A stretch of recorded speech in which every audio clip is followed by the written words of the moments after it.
Museum പരിസരത്ത് അമൽ തേനമ്പറമ്പിലുണ്ട്, തിരുവനന്തപുരത്ത് നിന്ന്. അമൽ, ഗുഡ് മോർണിംഗ്.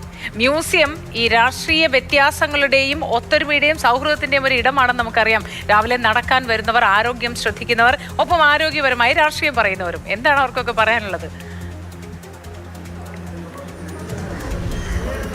മോദി എന്തായാലും ശ്രീധരനോട് രണ്ടാമത് സംസാരിച്ച ആളെ ഈ നാളുകളിലെ ചർച്ചകളിലൊക്കെ നമുക്ക് വലിയ രാഷ്ട്രീയ നിരീക്ഷകനായിരുത്താം എന്ന് തോന്നുന്നു. കാരണം അത്ര സുന്ദരമായി രാഷ്ട്രീയം പറയുന്നുണ്ട്. എല്ലാ വഴികളും കടന്നുപോയി എന്തെല്ലാമാണ് പൾസ് കോഴിക്കോടിൻ്റേത് എന്ന് പറഞ്ഞു വെച്ച ഒരാളാണ്.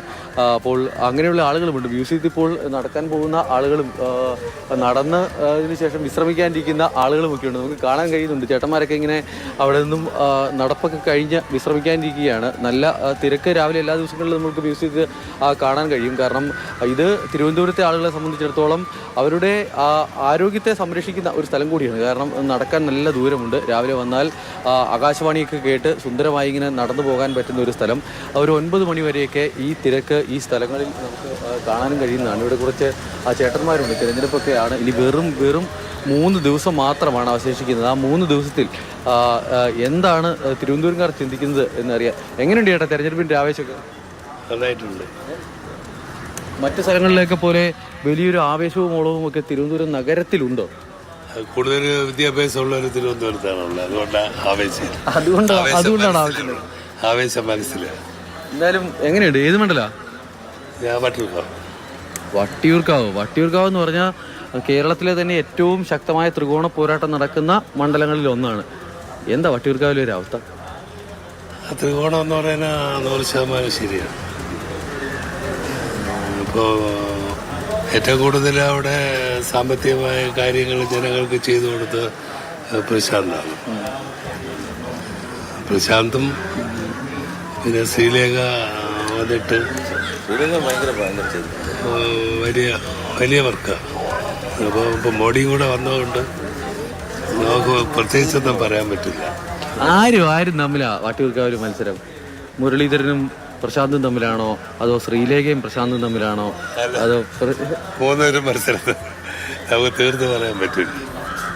ശക്തമായ മത്സരമുണ്ട് ഈ മറ്റു മണ്ഡലങ്ങളിൽ. ഇപ്പം നേമത്തൊക്കെ ആര് ജയിക്കും എന്നുള്ളത് കേരളത്തിൻ്റെ മൊത്തം ഒരു ചോദ്യമാണ്. എന്തെങ്കിലും പറയാൻ പറ്റുമോ?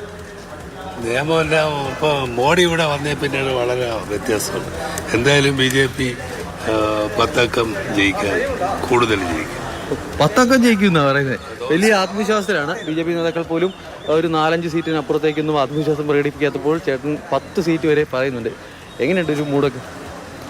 കുഴപ്പമില്ല. ഈ വളരെയധികം ബഹളങ്ങളില്ല. അത് വലിയൊരു കാര്യമാണ്. ഇപ്രാവശ്യത്തെ ഇലക്ഷന് ഞെട്ടിപ്പിക്കുന്ന ഒരു കാര്യം വന്നിരിക്കുന്നത്. അല്ല, മുൻ ഇലക്ഷനൊക്കെ ഇങ്ങനെയൊന്നും അല്ല. അപ്പോൾ അതൊരു വളരെയധികം ശാന്തമായിട്ടാണ് ഇലക്ഷൻ പോയിക്കൊണ്ടിരിക്കുന്നത്. അതായത് ഈ കുട്ടിക്കലാശത്തിന് ഇനി അവശേഷിക്കുന്നത് മണിക്കൂറുകൾ മാത്രമാണെന്ന് വേണം പറയാം. നമ്മളിങ്ങനെ മണിക്കൂർ എണ്ണി തീർത്തുകൊണ്ടിരിക്കുക. അപ്പം ആ ഒരു സമയത്ത് പ്രചരണത്തിലൊക്കെ ആരാണ് മുന്നിൽ? ഈ ഒരു ഓളം കണ്ടിട്ട് പ്രചരണത്തിൽ ഞാൻ സമ്മതിച്ചേ പറ്റൂ. CPM-ൻ്റെ വർക്ക് അങ്ങനെയാണ്. അവർ സമ്മതിച്ചു. അവർ കുറച്ച് പിറകിൽ നിന്ന ഒരു സംഗതിയാണ്. അത് മനസ്സിലാക്കിയിട്ട് എപ്പോഴും മുമ്പിൽ കയറി വരുന്ന ഒരു രാഷ്ട്രീയ വിഭാഗം തന്നെയാണ്. 4 കൂടുന്ന കവലകളിലെല്ലാം പിണറായി വിജയൻ്റെ മുഖമുള്ള ഒരു ഫ്ലെക്സ് കയറിയിട്ട് കുറേ അധികം ദിവസങ്ങളായി.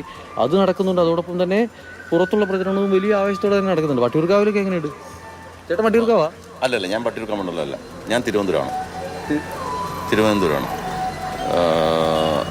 നമ്മളെല്ലാ രാഷ്ട്രീയം നമ്മൾ നോക്കാം. തൊട്ടടുത്ത് നിയമവും നോക്കും, ഈ പറയുന്ന വട്ടിയൂർക്കാവും നോക്കും. എല്ലാ കാര്യങ്ങളും ഒന്നാണ്. അവിടെ ഈ രാഷ്ട്രീയത്തിൽ എല്ലാ കാര്യങ്ങളും ഉണ്ടെങ്കിലും എങ്ങനെയുണ്ട് ഈ തിരുവനന്തപുരം സെൻട്രൽ? എന്താ സെൻട്രൽ അല്ല, ഇപ്പം തിരുവനന്തപുരത്ത് മിക്കവാറും CP ജോൺ എല്ലായിടത്തും കമ്മ്യൂണലുണ്ട്. നമ്മൾ അങ്ങനെയൊക്കെ ഈ രാഷ്ട്രീയം പറയുകയാണെങ്കിലും കമ്മ്യൂണൽ അവിടെ കയറി വരും. ഇല്ലാത്ത ഒന്നുമില്ല. മനസ്സിലായില്ലേ? കഴിഞ്ഞ വർഷം ആന്റണി രാജു ജയിച്ചു. കമ്മ്യൂണൽ വോട്ട് മാറും, ഒരു സംശയമില്ല. കൂടുതലും നമ്മൾ സെൻട്രൽ നോക്കിക്കഴിഞ്ഞാൽ അതിനെയാണ് ചായ്വ് കൂടുതൽ വരുന്നത്. സംശയമില്ലാത്ത കാര്യം. പ്രചരണത്തിൽ ശക്തമായത് ഇടതുപക്ഷമാണ് എന്ന് ആദ്യം പറഞ്ഞു തുടങ്ങിയ ചേട്ടൻ തിരുവനന്തപുരത്തിന്റെ കാര്യം പറയുമ്പോൾ അവസാനിപ്പിക്കുന്ന CP ജോൺ UDF സ്ഥാനാർത്ഥിയുടെ ഒരു മണ്ഡലത്തിന്റെയും പോക്ക് ഓരോ രീതി തന്നെയാണ്. അപ്പോൾ നമ്മൾ അതേപോലെ തന്നെയാണ് നമ്മൾ വട്ടിയൂർക്കാവ് വരുന്ന സമയത്തും അത് ചിത്രം വേറെയാണ്. നേമത്ത് പോകുമ്പോഴും ചിത്രം വേറെ. കമ്മ്യൂണൽ ഉണ്ടാവും, തീർച്ചയായിട്ടും ഉണ്ടാവും. ഞാനത് പറയുന്നത് വെറുതെ ഒന്നുമല്ല. അപ്പോൾ ആ ചായ്വിൽ വരുന്ന സമയത്ത് വോട്ടും നോക്കി ഇയാൾ പറയും. ഇദ്ദേഹം ആദ്യം പറഞ്ഞു എന്താണ്, പിന്നെ പ്രശാന്തിനെ പറഞ്ഞു. കാരണം അത് കമ്മ്യൂണൽ വരും അവിടെ, സംശയമില്ലാത്ത കാര്യം. എല്ലായിടത്തും നേമത്തായാലും അത് വരും. അതൊക്കെ വരുമ്പോൾ കൃത്യമായ രാഷ്ട്രീയ നിരീക്ഷണങ്ങളാണ് ഓരോ ആളുകളുടെയും ഭാഗത്തുനിന്നുണ്ട്. ചേട്ടാ ഏതാ മണ്ഡലം? ഞാൻ തിരുവനന്തപുരം. ടൗണിൽ എന്താ ഒരു മൂഡ് ടൗണിൽ? ടൗണിൽ എല്ലാവരും നല്ലോണം പ്രവർത്തിക്കുന്നുണ്ട്, നേരത്തെ പറഞ്ഞ പോലെ ഒന്നുമല്ല. പക്ഷെ ഞാൻ കണ്ട ഒരു ഏറ്റവും വലിയ പ്രത്യേകത, നമ്മുടെ കേരളത്തിലെ തെരഞ്ഞെടുപ്പിൽ ആദ്യമായിട്ട് കോൺഗ്രസ് അടങ്ങുന്ന പ്രതിപക്ഷത്തിൻ്റെ അഴിമതി മുഖ്യ ചർച്ചാ വിഷയമാവുന്നൊരു തെരഞ്ഞെടുപ്പാണ്. അപ്പോൾ ആളുകളുടെ പല വിധങ്ങളിലുള്ള അഭിപ്രായമാണ് മോത്തി നമ്മൾ ഈ കേട്ടത്. ആളുകൾക്ക് കൃത്യമായ രാഷ്ട്രീയ നിരീക്ഷണമുണ്ട്. നമ്മൾ ഈ വൈകുന്നേരം ചർച്ചകളിലൊക്കെ വന്നിരിക്കുന്ന ആളുകൾ പറയുന്നതിലും അപ്പുറത്തേക്കുള്ള നിരീക്ഷണങ്ങൾ കൃത്യമായി ഓരോ മണ്ഡലത്തിൻ്റെയും പൾസ് അറിഞ്ഞ് ആളുകൾ നടത്തുന്നുണ്ട്. ഇവരുടെയൊക്കെ മനസ്സിലുള്ളത് വോട്ടായി മാറുമ്പോൾ എന്താണ് സംഭവിക്കുന്നത് എന്നറിയാനുള്ള കാത്തിരിപ്പാണ് ഇനി.